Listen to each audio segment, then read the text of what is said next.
اول خوی عزیزم، دعا عبادت است. دعا چی است؟ عبادت است.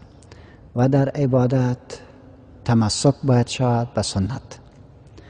رسول ما صلی الله علیه و سلم برای ما شما می فرماید لا تجعلوا بیوتکم قبورا، خانه هایتان را قبر جور نکنین. دیگه جا می فرماید نوروا بیوتکم بالصلاة، خانه هایتان را با نماز پر نور بگردانید. پیغمبر ما صلی الله علیه و سلم سنت ها را همیشه در خانه خوانده، تنها فرضا را در مسجد می خواند.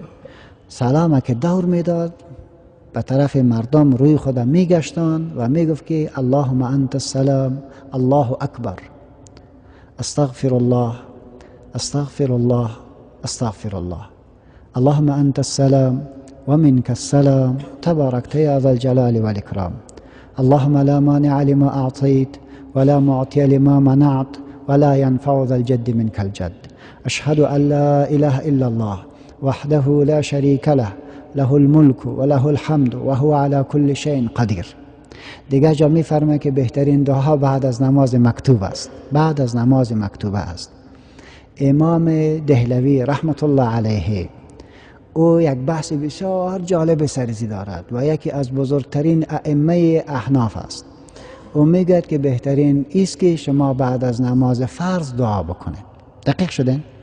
این کسایی که میگه شله است و هر کس تاپه میزنه یا جاهل هستن یا حسود هستن. دقیق شدین؟ یا جاهلن یا حسودن.